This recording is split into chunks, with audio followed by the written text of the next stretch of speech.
These may have been the best days of Warhammer. Spiking bits.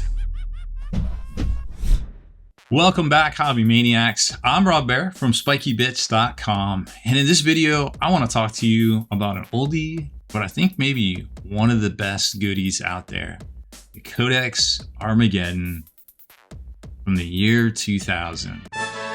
And the reason I think this Codex, here, let me grab it, resonates so well with so many veteran gamers is that the accompanying online campaign was something that we had never seen before. Like, whole game stores ran events, you know, with like these huge tables with people across from each other playing each other with whatever they had, you know, a lot of stipulations where you had to be painted but some not, and it was just a good time. And once a day you could report your results on their online portal and to see who would win the battle for Armageddon or the third war for Armageddon at the time, right?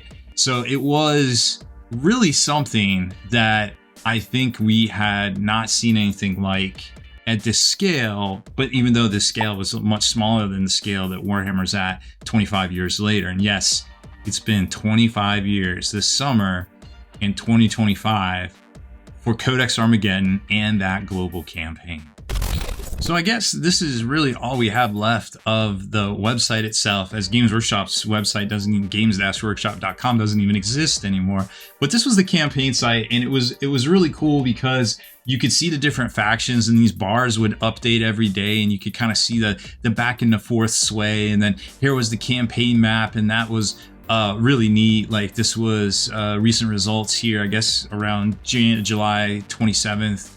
Around in there of 2000, and it was pretty immersive. I gotta tell you, there was a lot of publishing on not only Games Workshop's website, which you can see here by Paul Sawyer, who's at Warlord now, or Fat Bloke as you might know him if you read the White Dwarf back in the day.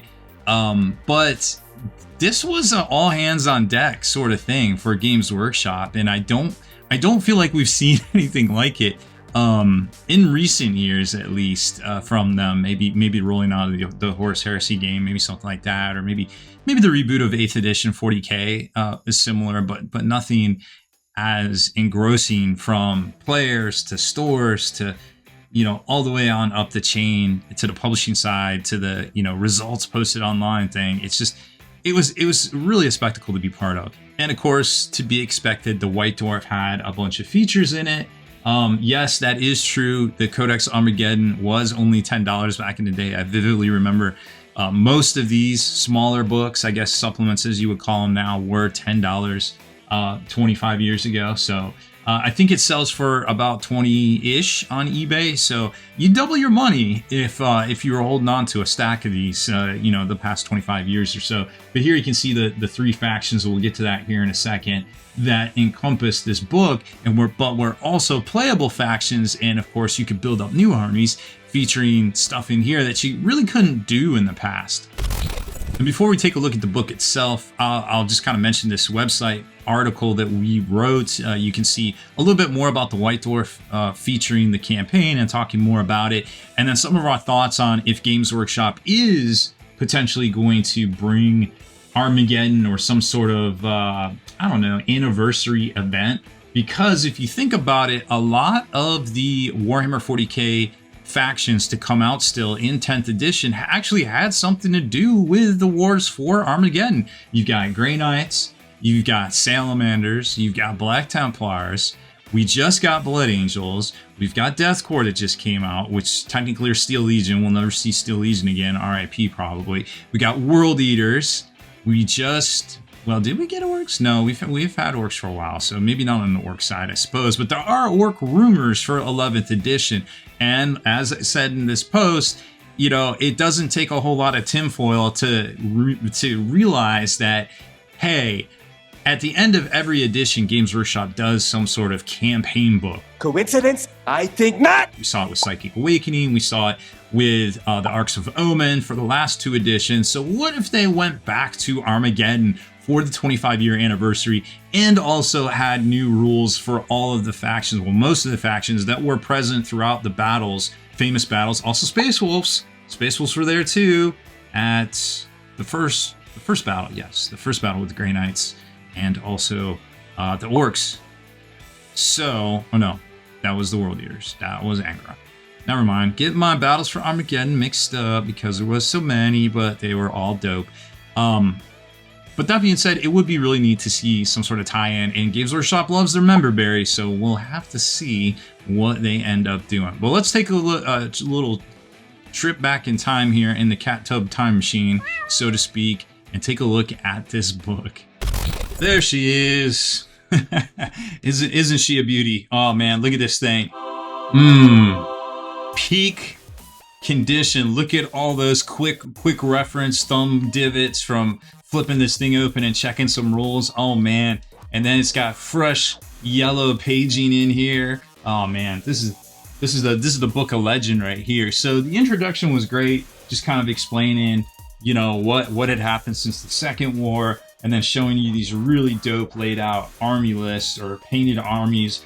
I don't think before in 3rd edition you could have mechanized, like fully mechanized guard, which was a big thing, and a lot of folks gravitated towards this because you didn't need to have full lines of infantry. You could have, you know, squads in each one here, which was really neat. And then the Salamanders, this was kind of the first time they kind of got away and started doing a bunch of the other kind of chapters, including the Black Templars. And these, they made those extra armor kits, or ablative. I can't say words sometimes, but they made the extra armor kits for the plastic kits at the time. And these are actually pewter armor skirts and things, and they weighed a ton. Now here's the table of contents here. So you got the history, and then gearing up for the Third War, the Orc Cult of Speed, which is basically speed freaks, the forces themselves, the Black Templar rules, the Salamanders rules, the Armageddon Steel Legion, which was the first time I think we saw mechanized guard, gaming ideas, and then just a little bit more about all of it. So I'll just kind of leave this here. If you haven't seen it and you want to read it, you could just kind of pause it and read through it. I'm sure the resolution will be great. It is 2025 after all when I'm recording this, but it's just an incredible book. Just going through like how sneaky Ghazghkull, well, cunning and brutal Ghazghkull was to set it all up, and then, you know, Commissar Yarrick was on deck to take a crack at him.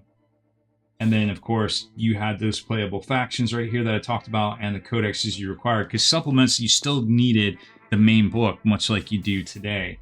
You know, with like the Dark Angels book, you still need the Space Marine book or Death Watch, etc. So here's the Orc Cult of Speed rules, and remember, there's dedicated force organization, not so much in 10th edition right now, but it gives you a little bit more of an idea. Points were a lot more fixed than they are these days.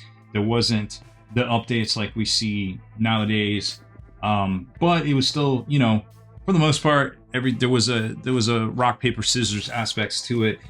And yes, there was a bit more power gaming, whatever the newest thing was, tended to do pretty good out there as well.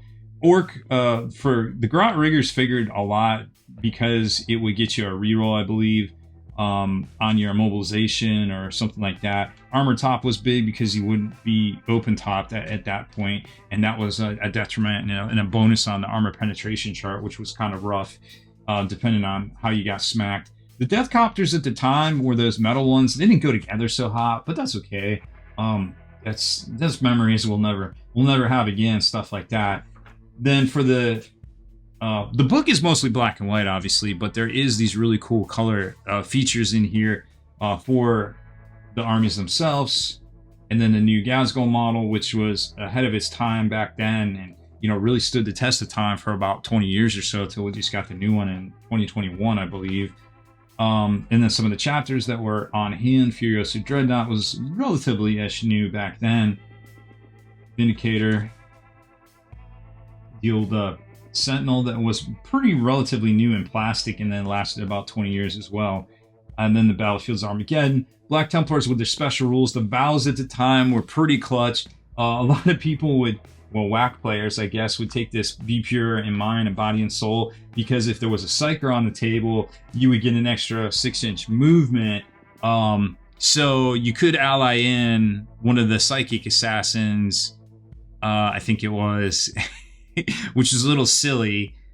Or no, there was those unpsyching minor psychers or something. I forget exactly what, but you could ally something, and if it was in your army, your whole army would get to move, which was a little silly, but, you know, it didn't stop people from doing it, I suppose. The first Emperor's Champion model was just dope. I mean, a 2+ save at the time was kind of unheard of outside of a Terminator armor, and 2 wounds it wasn't a big deal back then. It's kind of standard nowadays, but back then it was definitely a big deal. And then your troops and things, and I think they were some of the first mixed use troops where you could have the neophytes, the scouts in there, with just using the old pewter scout models, and it was a little tough because you had to use the mixed armor rule, so those dudes would always die first, and because they had a crappier save, there was like a majority rule, and it was gameable. They didn't really think it through as much as they think through stuff right now. Land Raider Crusader was a very popular.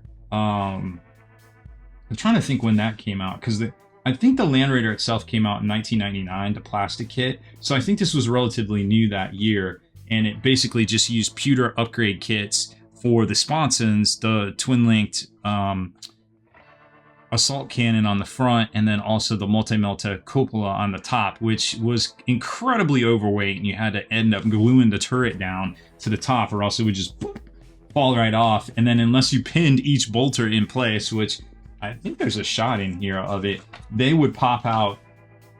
Oh no, you just used a regular one. I guess they didn't even have one put together or made at the time.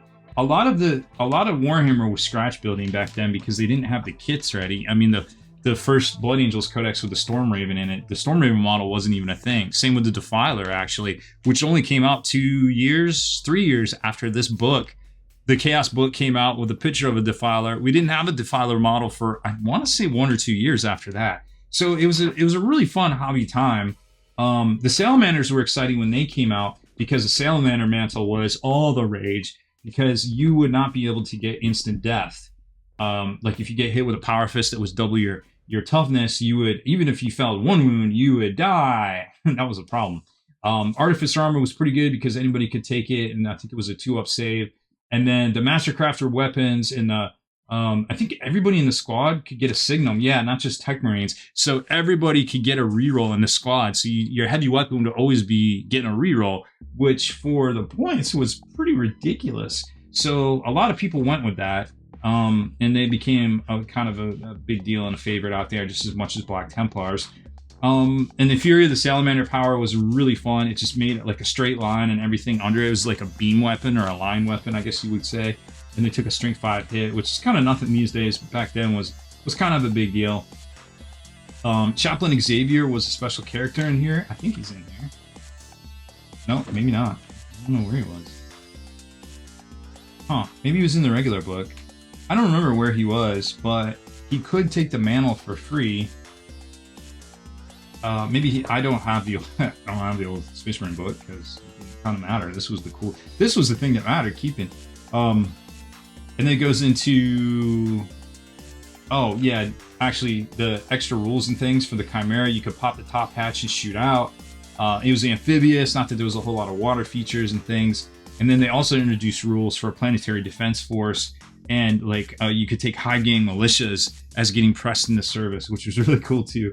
And then Jervis Johnson, some of you might remember him, had some gaming ideas, always really cool with his narrative ideas, and then all of the forces involved in the battle back then, and then the planetary orbits and the actual like layout, you know. And a lot of people make the comparison that the Armageddon campaign, the third one here, was basically very similar to, you know, the World War II Barbarossa campaign, you know, and Blitzkrieg and all that, with the orc speed freaks going in and taking over key industrial areas, much like what happened in, you know, Russia at the time. Which, you know, I mean, these guys were all going to college and stuff at the time, the writers and things, I think, so it kind of makes sense. Or maybe they were fresh out of college and, you know, studying all that academia had, you know, was vivid in their memories, and they're like, what if we make a 40k version? Hey, why not, right? Because depending on who you ask, this was some of the best 40k times out there. And speaking about some of the best 40k times out there, I'm just gonna drop this right here too, and not say nothing about it. Okay, fine. That was the City Fight Codex, and it came out in 2001, and it heralded in a lot of what we would consider like City Fight rules and kill team and like close quarters combat patrols and things like that. The rules are all in there for hitting like top armor and all sorts of urban warfare ridiculousness that was super fun to play with. Maybe we'll do a video on that one next year when it hits its 25-year anniversary. And then, of course, there's a really exciting Chaos book that came out as well in 2002 that I guess is going on 25 years as well. So lots to talk about over the next couple of years here if you're really excited about the old days. And not even the old days, I would say the golden days almost of Warhammer and third edition, specifically Chaos. Chaos was wild back then. Those were some good times. So that's it for this one. Thank you very much for watching our kind of retro throwback video about the Armageddon Codex that is now 25 years old. Wow. Never thought I'd be on TV talking about the Armageddon Codex being 25 years old, I suppose. But guess you never truly know what the future is going to bring, and it's definitely true when it comes to Warhammer and this hobby for sure. But I love it, and I guess at this point I've kind of dedicated my life to it. So let me know what your favorite Warhammer memories were, and you know, if you were around for the big old Warhammer Armageddon campaign and Codex book, let me know what you remember about that one as well. Thanks for watching. Supporting us is super easy. Just click on the article links provided, subscribe, or follow us right here. And remember, next time you're searching for the best Warhammer news, type Spiky Bits into Google to get the most accurate info. See you in the next one.